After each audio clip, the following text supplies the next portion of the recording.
Всем привет! С вами Наталья. Сегодня я собираюсь сделать что? Чебуреки. Наверное, никого не удивишь рецептом этого замечательного блюда, так как на просторах интернета их столько много. Но все же я надеюсь, что хотя бы одного из 1000 или из 100 я удивлю. Тогда какой же из меня повар? Итак, поехали. То есть, погнали. Итак, вначале замешиваю быстро тесто для чебуреков. Тесто завариваю прямо кипятком, солю воду и наливаю немного масла растительное. Слегка перемешиваю и сразу же наливаю муку. Лопаточкой сначала мешаю тесто. Руками сразу замешивать горячее тесто некомфортно. И потом уже удобнее месить тесто руками, конечно. Тесто нужно месить до тех пор, пока оно не станет однородным. Получилось довольно-таки плотное у меня, но вполне эластичное тесто для чебуреков. Кладу в пакет и убираю тесто в холодильник на час минимум. Пока тесто отдыхает, делаю классическую начинку для чебуреков, а это только лук и фарш, желательно говяжий. Лук нужно мелко нарубить или пропустить через мясорубку, терку, как вам удобнее. Мне же удобнее в измельчителе.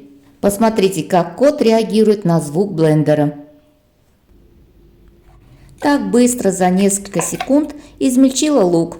Кладу фарш, солю и кладу молотый кориандр. Нравится мне эта специя с ее восточным ароматом. И добавляю смесь 5 перцев. Затем фарш лучше руками хорошо примять. И чтобы мясо стало еще более сочным и нежным, лью холодную воду немного.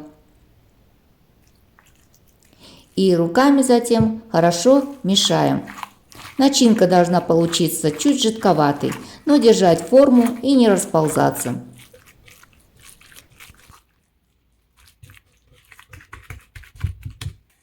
Вытаскиваю тесто и формирую колбаску.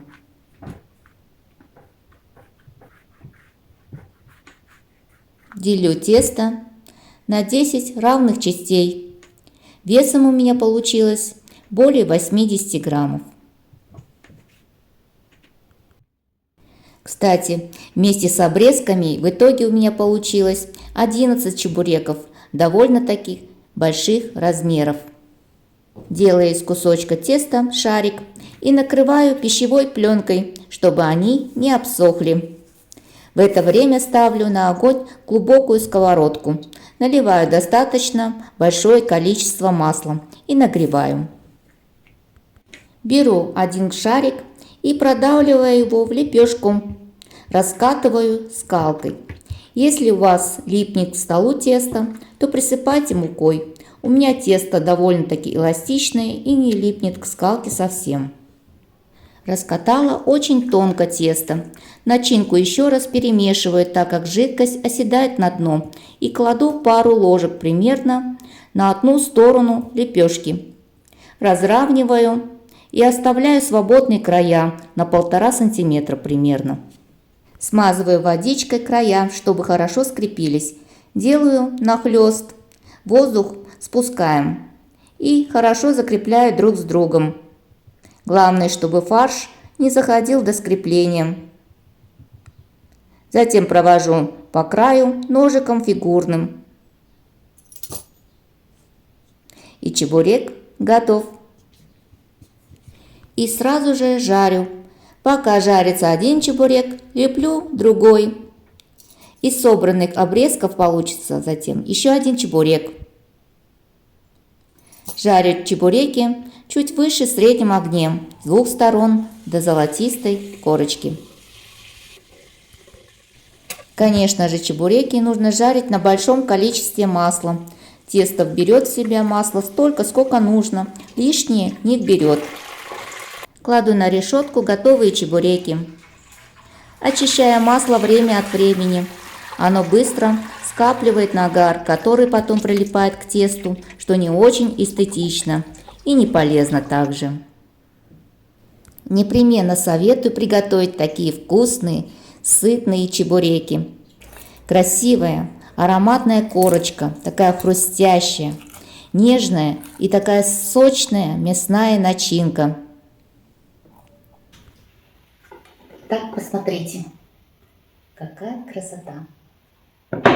Чебуреки нужно кушать, пока они горячие. Обязательно горячие. Беру. Как горячие.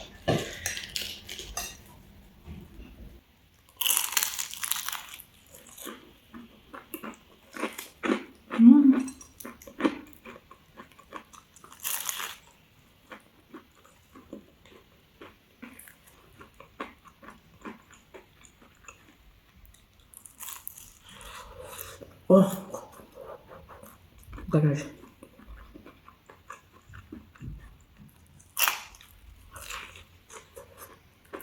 Очень сочный чебурек. Ну прям все так вытекает, сок, это, что мне понадобится памперс. Что я сказала? Мне понадобится слюнявчик. Сори. Ну это так вкусно, так вкусно.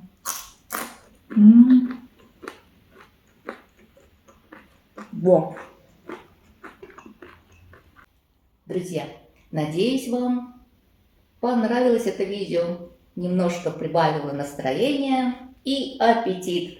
С вами была, как всегда, Наталья. Пока-пока!